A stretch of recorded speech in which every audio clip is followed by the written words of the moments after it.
ॐ अज्ञानतिमिरान्धस्य ज्ञानाञ्जनशलाकया चक्षुरुन्मीलितं येन तस्मै श्रीगुरुवे नमः। श्रीचैतन्यमनोभीष्टं स्थापितं येन भूतले स्वयं रूपः कदा मह्यं ददाति स्वपदान्तिकम्।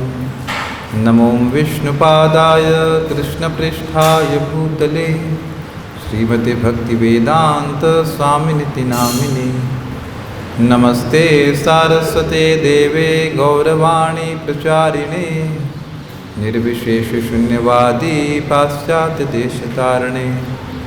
जय श्री कृष्ण चैतन्य प्रभु नित्यानंद श्री अद्वैत गदाधर शिवासादि गौर भक्तवृंद।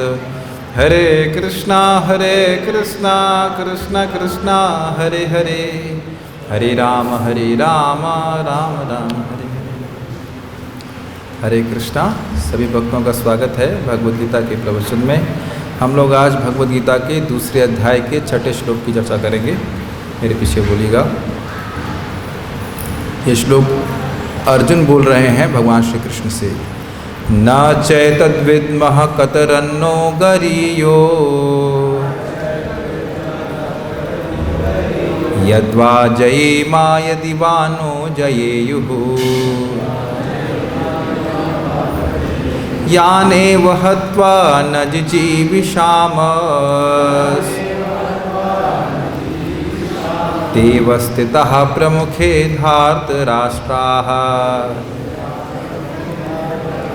ना नहीं च भी एतत् यह विद्मः हम जानते हैं कतरत जो नह हमारे लिए गरीयः श्रेष्ठ यद्वा अथवा जयेमा हम जीत जाएं यदि यदि वा या नह हमको जयेयुः वे जीतें यान जिनको एव निश्चय ही हत्वा मारकर न कभी नहीं जिजीविषामः हम जीना चाहेंगे ते वे सब अवस्थिताः खड़े हैं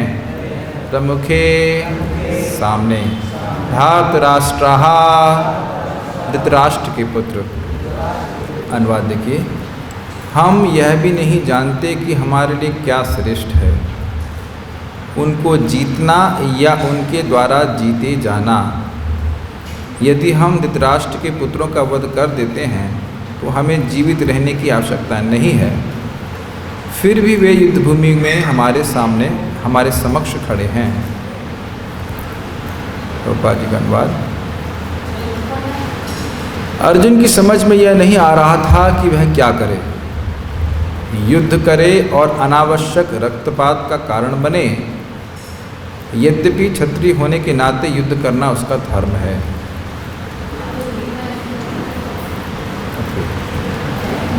यद्यपि या फिर वह युद्ध से विमुख होकर भीख मांगकर जीवन यापन करे।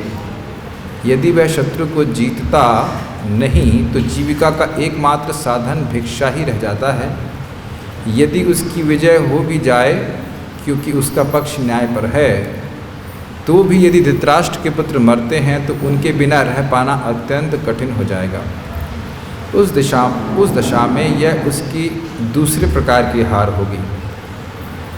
अर्जुन द्वारा व्यक्त इस प्रकार के विचार सिद्ध करते हैं कि वह न केवल भगवान का महान भक्त था, अपितु वह अत्यधिक प्रबुद्ध और अपने मन तथा इंद्रियों पर पूर्ण नियंत्रण रखने वाला था। राज्य परिवार में जन्म लेकर भी भिक्षा द्वारा जीवित रहने की इच्छा उसकी विरक्ति का दूसरा लक्षण है। ये सारे गुण तथा अपने आध्यात्मिक गुरु श्री कृष्ण के उपदेशों में उसकी श्रद्धा, ये सब मिलकर सूचित करते हैं कि वह सचमुच पुण्यात्मा था।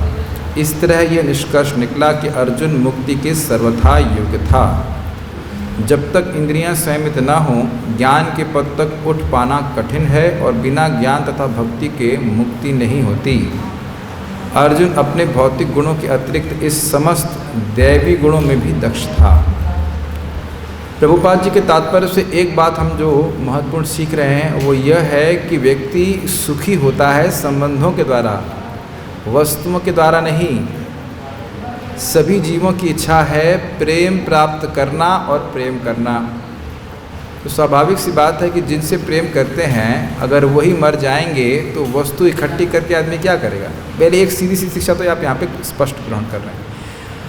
वह मर जाते तो उन लोग को राज्य मिलता, और वह मतलब पांडव मर जाते तो कौरवों को राज्य मिलता, और कौरव मर जाते तो पांडव को राज्य मिलता। दोनों लोग एक म्यान में तो तलवार नहीं रह सकते हैं, स्वाभाविक सी बात है।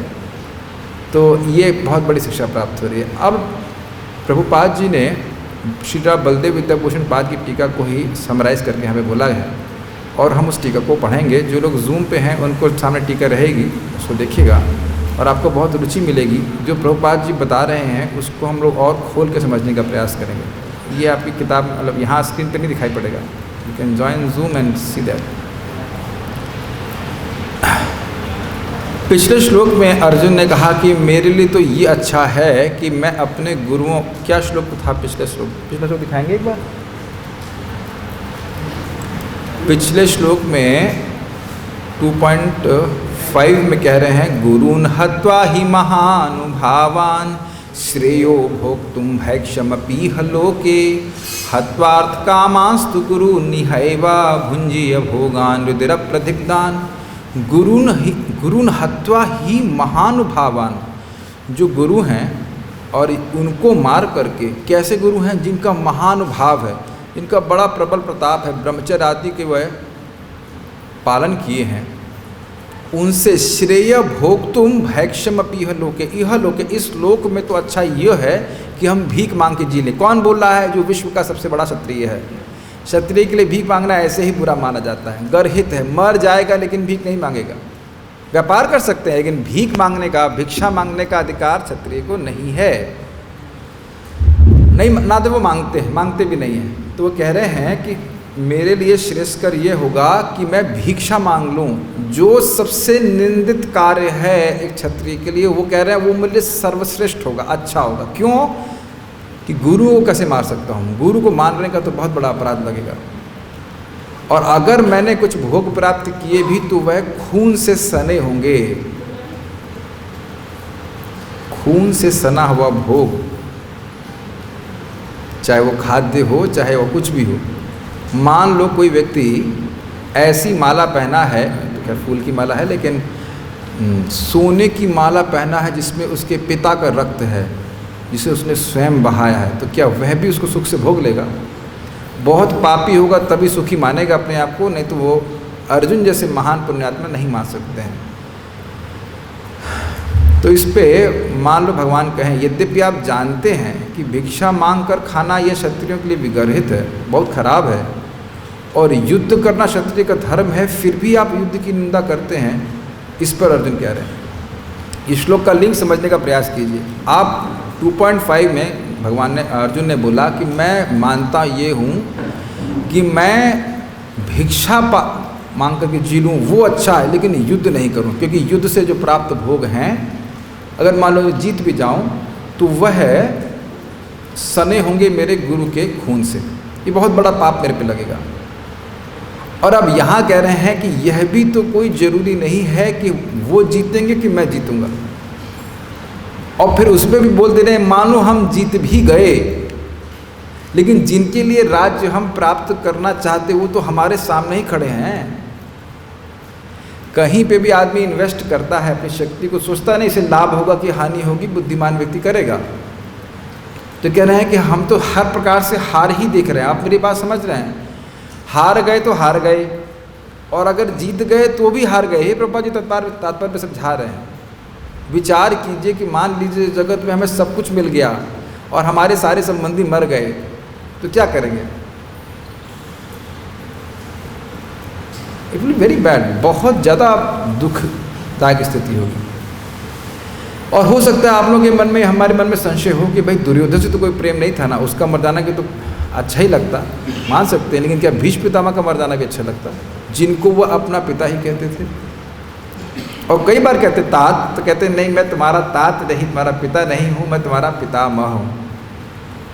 और प्रेम भी बहुत देते। देखिए अफेक्शन भुलाया नहीं भुलाता है। जगत में देख लीजिए, ऐसा नहीं कि भक्त लोगों को, भक्त लोग ठीक है जगत से विरक्त होते हैं, लेकिन भक्तों से विरक्त नहीं होते। जिससे प्रेम मिला है उसकी उसको बहुत ही भूल नहीं पाता है कि नहीं? और वो उनका तो, ये तो शुद्ध भक्त हैं, इनके शुद्ध भक्तों के प्रति कोई भी प्रेम दिखाता है वो तो जीवन भर याद रखते हैं। तो इन पे ऐसी असहाय अवस्था में जब इनका कोई नहीं था, पिता का कोई आश्रय नहीं था, पिता की मृत्यु हो चुकी है, उसमें पितावत पक्षपात किए हैं। भागवत बोलते हैं पक्षपात किए। विदुर जी ने, भीष्म पितामह ने पक्ष, जब बच्चा अपने बच्चे को पक्ष के द्वारा पोसता है, इस प्रकार से पोसे हैं, तो ऐसे भीष्म पितामह पर कैसे बाण चला सकते हैं? उनकी मृत्यु कैसे देख सकते हैं? वो भी अपने हाथों से कैसे देख सकते हैं? और अपने हाथों से किए हैं वो, हम लोग एटलीस्ट युद्ध में आगे रखें। ये बहुत भारी उनके हृदय में लग रहा है, ठीक है। तो उसको कह रहे हैं, इसीलिए वो अर्जुन इस श्लोक को बोल रहे हैं कि युद्ध करना ये संगत, ये युक्त हमको नहीं लगता है। ये समझ में आ रहा है कि क्यों नहीं लगता है? पिछले श्लोक में बोले कि ये जो हमें मिलेगा भोग, मान लो जीत गए तो ये रक्त सना होगा, और इस श्लोक में बोल रहे हैं कि ये भी तो कोई गारंटी नहीं कि हम जीत ही जाएंगे, और अगर जीत जाएंगे तो ये गारंटी पक्की है कि हम दुखी रहेंगे, तो फिर अच्छा है कि युद्ध ना करें। ये बात मैं नहीं जानता हूँ, श्रीलपाद बलदेव विद्याभूषण ने उनको एक कन्वर्सेशन में रखा है। तो अर्जुन बोल रहे हैं, मैं नहीं जानता हूँ कि मेरे लिए युद्ध करना अच्छा है या भिक्षा मांग कर जीना। मैं नहीं जान रहा हूँ कि मेरे लिए हिंसा का त्याग करके भिक्षा मांग कर जीना श्रेयस्कर है या अपने कर्तव्य के अनुसार युद्ध करना। मैं यह भी नहीं जान रहा हूँ कि मैं धृतराष्ट्र के पुत्रों पर विजय प्राप्त करूँगा या वह मुझ पर विजय प्राप्त करेंगे युद्ध प्रारंभ होने के पश्चात। कुछ समझ में आया? मुझे ये समझ में नहीं आ रहा है कि हिंसा त्यागना मेरे ठीक है कि नहीं, एक कन्फ्यूजन। दूसरा, यह भी नहीं समझ में आ रहा है कि भीख मांग करके जीना सही है कि नहीं, क्योंकि ये सही नहीं है क्षत्रिय के लिए। आपको पता हो भगवान बोले थे कि ये लोग क्षत्रिय हैं, तुम 5 गांव दे दो, ये लोग भीख मांग के नहीं रह सकते ब्राह्मण की तरह। ये हम लोग को देखिए, हम लोग क्षत्रिय है नहीं इसलिए दिक्कत होती है, ठीक है, अरे भाग मांग के खाने में क्या दिक्कत है? हम लोग तो मांग के ही खा रहे हैं। ब्राह्मण है मतलब ब्राह्मण की सोसाइटी है, दान आता है, उससे प्रसाद चलता है, राज्य करके तो नहीं कर रहे हैं। लेकिन क्षत्रिय के लिए भाई साहब ये संभव नहीं है कि भिक्षा मांगे, वो मर जाएंगे लेकिन हाथ नहीं फैला सकते। इट्स जस्ट नॉट पॉसिबल, ऐसा संभव नहीं है उनके लिए। तो कह रहे ये भी समझ में नहीं आ रहा है, बोल रहे हैं कि अच्छा होगा भिक्षा, लेकिन डाउट है कि नहीं भिक्षा मांग के कैसे जिएंगे, भिक्षा मांग के तो जी नहीं सकते, ये भी समझ में नहीं आ रहा है। और फिर कन्फ्यूजन क्या है कि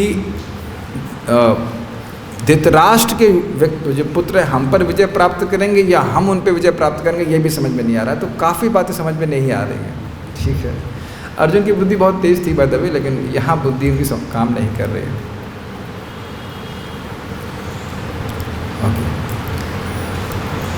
अब मान लो भगवान कहें क्यों चिंता कर रहे हो, तुम धर्मात्मा हो, धर्मिष्ठ हो, ये धर्म क्षेत्र है, युद्ध क्षेत्र है। सुना नहीं तुमने गीता का श्लोक तुमने सुना नहीं? पहला श्लोक धर्म क्षेत्र कुरुक्षेत्र। एक प्रश्न बन सकता है कि क्या धर्म क्षेत्र कुरुक्षेत्र अर्जुन ने सुना है कि नहीं? क्योंकि ये संजय और धृतराष्ट्र के बीच में है, तो उनको ये पता नहीं था कि धर्म क्षेत्र है, ये है ना? नहीं, अर्जुन को भी पता है कि धर्म क्षेत्र है, सबको पता है धर्म क्षेत्र है। धर्म क्षेत्र मतलब जहाँ धर्म की खेती होती है। जैसे अफीम के खेत में क्या आम नहीं उगेगा, ये हम लोग जब कभी पढ़ाएंगे धर्म क्षेत्र तो समझ जाएगा। धर्म क्षेत्र, धर्म का खेत, जहाँ धर्म ही उगता है। तो भगवान क्या ये धर्म क्षेत्र है, ये इसमें तुम धर्मिष्ठ हो, तुम्हारी तरफ हवा बहेगी, तुम ही जीतोगे, इसमें क्या दिक्कत है? समझ रहे हैं इस बात को? मान लो भगवान कहें कि अरे आप क्यों चिंता कर रहे हैं कि आप नहीं जीते, आप ही जीतेंगे, तो उस पर कहते हैं कि यान, इसमें दिखाइए श्लोक, दिखाइए छठा श्लोक।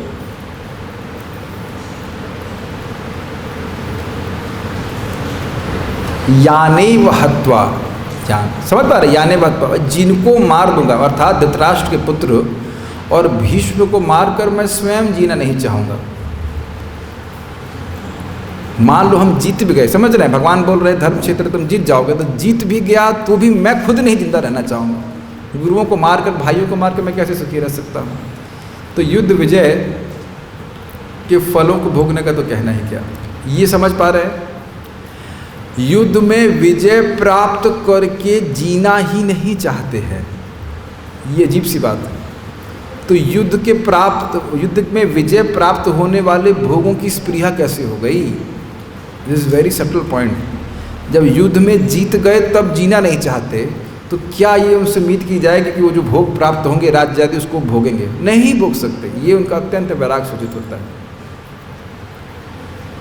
तो इस प्रकार से कह रहे हैं, यद्यपि हम विजयी हो सकते हैं परंतु उसका फल पराजय होगा, क्योंकि हमारे सारे संबंधी मारे जाएंगे, क्योंकि राज्य को भोगने की कोई इच्छा हमारी रहेगी नहीं। क्या प्रयोजन रहेगा बताइए?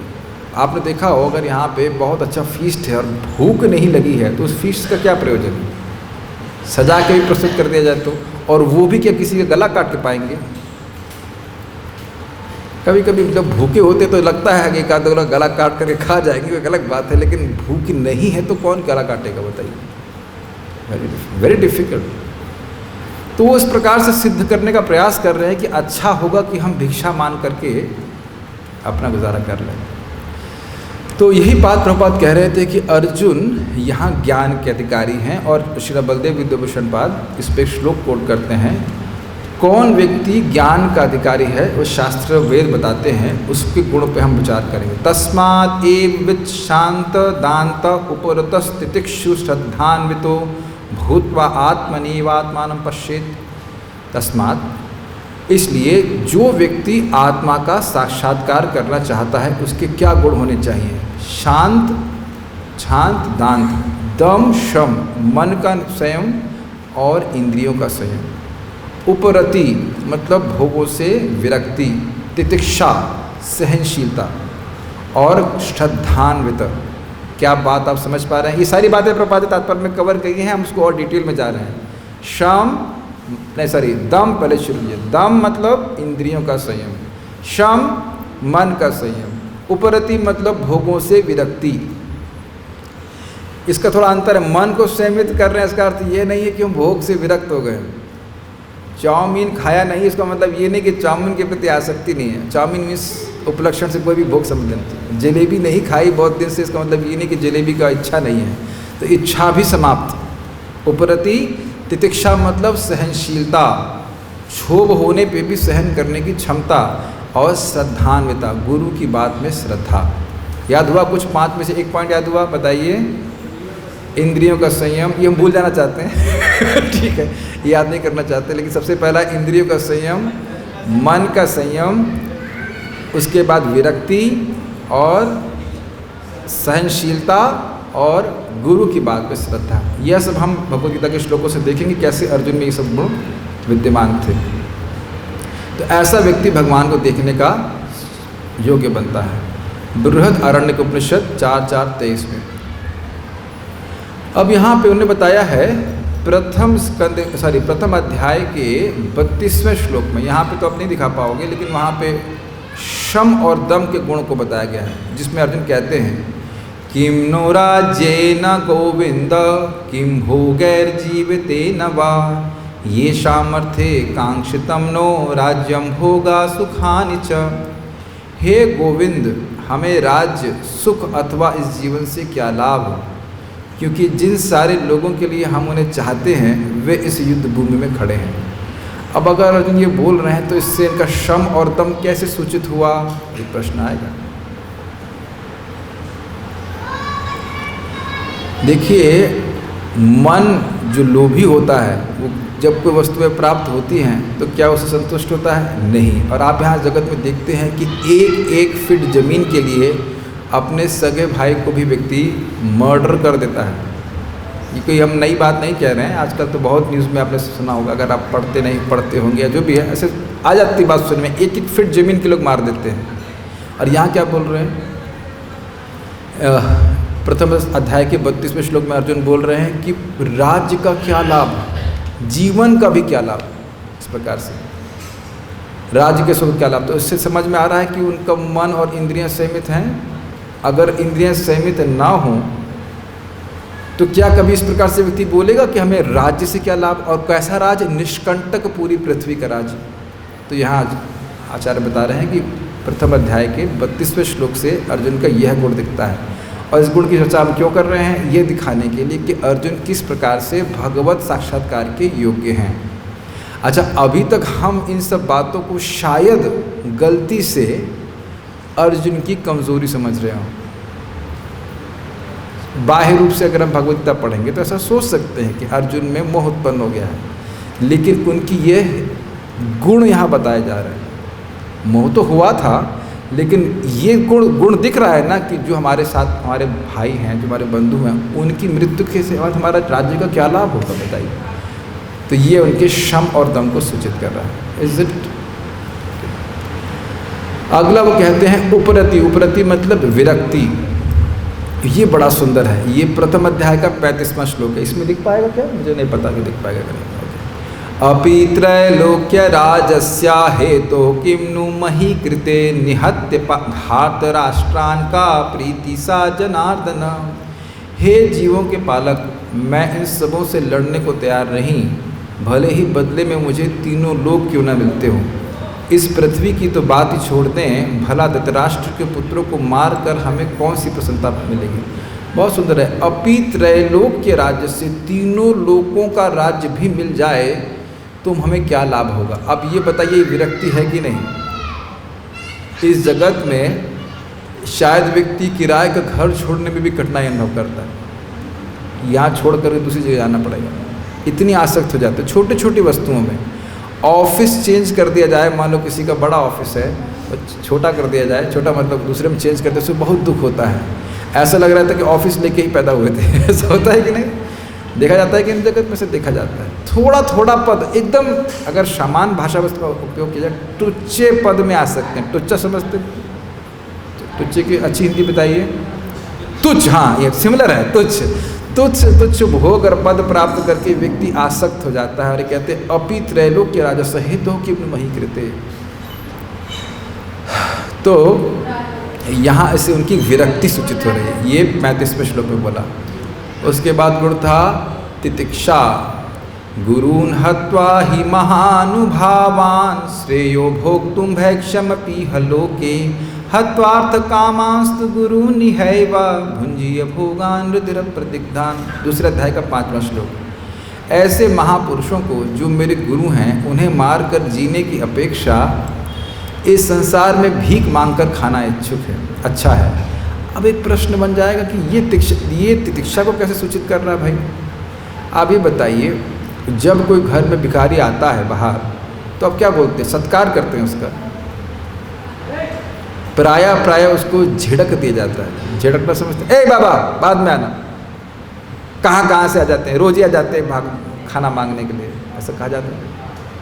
बहुत बार लोग दे भी देते हैं प्रेम से, लेकिन अब ऐसा भी तो नहीं कि अंदर से गर्म रोटी बना के देंगे। ऐसा होता है क्या? आइए बाबा आइए, बैठिए, हम आपको बढ़िया प्रसाद खिलाएंगे। ऐसा कौन करता है? प्राय नहीं करता कोई व्यक्ति। तो कह रहे हैं कि अब आपको समझना होगा कि कह रहे हैं कि पूरे राज्य को छोड़ दूं, हमारा तो सामर्थ्य नहीं है, पूरे विश्व का राज्य छूट जाए, उससे अच्छा है कि मैं उससे, और वो मतलब इन लोग को मार दूं और मुझे पूरा राज्य मिल जाए, उससे अच्छा है कि मैं भिक्षाटन कर लूँ। और देखिए, जब वो भिक्षा मांगने जाते, मान लिया जाए कि वह युद्ध छोड़ देंगे और भिक्षा मांगने जाएंगे, तो लोग उनकी भर्त्सना ही करेंगे। अरे कायर, तुम भाग गए युद्ध से और आप भिक्षा मांगने के लिए आए हो। ऐसा करते हैं। भागवत में एक ब्राह्मण थे जिनका सारा धन चोरी हो गया, तो जब साधु बन गए तो लोग बोलते थे, हाँ खाने को नहीं मिला इसलिए साधु बन गया है, इस प्रकार से।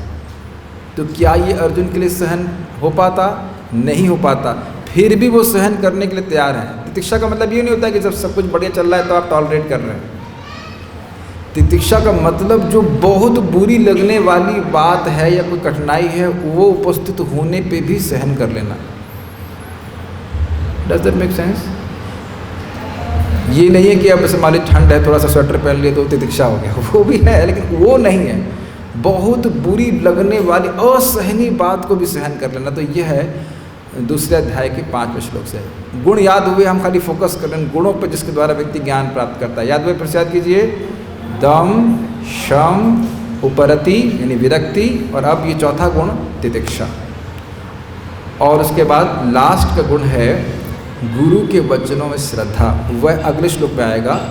कार्पण्य दोषोपहत स्वभावः पृच्छामि त्वां धर्म सम्मूढ़ चेताः यश्रेयस्यानिश्चितं ब्रूहि तन्मे शिष्यस्तेहं शाधि मां त्वां प्रपन्नम। वह भगवान के पास अब शरण में जाएंगे। ठीक है, कोई व्यक्ति तितिक्षु है, इंद्रिय संयम कर रहा है, सब कुछ कर रहा है, लेकिन अगर वह गुरु से जिज्ञासा ही नहीं करता तो भगवान को कैसे जान पाएगा, बताइए। तो यह सब होने के बाद भी अर्जुन यह निर्णय नहीं कर रहे हैं कि मैं अपनी समस्याओं का समाधान स्वयं कर लूँगा। तो यहाँ पे क्या बोल रहे हैं, आगे आप कल सुनेंगे इसको, कि मैं अपना निर्णय नहीं कर पा रहा हूँ कि मेरे लिए सबसे श्रेष्ठ श्रेय की प्राप्ति कैसे होगी। वैसे श्रीमद् भागवत भी इसी प्रकार से शुरू हुई है। जीवों का परम श्रेय क्या है, जो सारे शास्त्रों में बताया गया है, और यही प्रश्न अर्जुन ने किया है जिस पे पूरी भगवद गीता आधारित है। और इसी प्रकार का प्रश्न आज हम लोग पढ़ने वाले हैं भागवतम में भी। वहाँ भी ये प्रश्न किया जाएगा कि जो सर्वथा म्रियमाण व्यक्ति है या हर किसी व्यक्ति के लिए सबसे बड़ा कर्तव्य क्या है। कल हमसे पूछ रहे थे व्यक्ति कि हमें अपने कर्तव्य क्या त्याग देने चाहिए, यही प्रश्न उठाया जाएगा भागवत में। प्रथम स्कंद 19वां अध्याय 24वां श्लोक, कि मरणासन व्यक्ति के लिए, सभी लोगों के लिए और विशेषकर से मरणासन व्यक्ति के लिए क्या करनी है, अर्थात क्या करें जिससे उनको परम श्रेय की प्राप्ति हो। श्रेय मतलब भविष्य में बहुत अच्छी चीज़ की प्राप्ति हो, और वैसी जो परम हो। मैं इसको श्रेय पे बोल के रखूँगा क्लास में। श्रेय ऐसा होना चाहिए जो किसी अन्य वस्तु के अंतर्गत ना हो, उससे कम ना हो, और उसको प्राप्त करने के बाद और कुछ प्राप्त करना ना रह जाए। तो अर्जुन यही बात यहाँ पे अगले श्लोक में पूछ रहे हैं, पूछेंगे, लेकिन भगवान पे विश्वास करके पूछना ये बात नहीं। तो ये 2.7 ही दिखाएगा कि अर्जुन में गुरु के प्रति श्रद्धा, भगवान के प्रति श्रद्धा है। फिर से याद कर लें। दम, शम, उपरति, तितिक्षा और गुरु की प्रति श्रद्धा अगर किसी की होगी तब वह परम सत्य को जान पाएगा। और कुछ कहना चाहता हूँ कि जो इन गुणों से युक्त नहीं होता है तो वह व्यक्ति ज्ञानाधिकार से हीन होता है, जैसे एक पंगु व्यक्ति कर्माधिकार से हीन होता है। बहुत सुंदर। जैसे कोई लंगड़ा है, उसका हाथ पैर ठीक से काम नहीं कर रहा है, उसे कहो फावड़ा चलाओ। कितना सुंदर बात बोल रहे हैं। अगर कोई व्यक्ति लंगड़ुद्दीन है तो वह क्रिकेट नहीं खेल सकता, वो अजरुद्दीन नहीं हो सकता, कह सकते, वह क्रिकेट नहीं खेल सकता है। उसी प्रकार से अगर कोई व्यक्ति भगवत ज्ञान प्राप्त करना चाहता है तो उसको 5 गुण होने ही चाहिए। याद कर लें, फिर हम क्लास में रुकेंगे।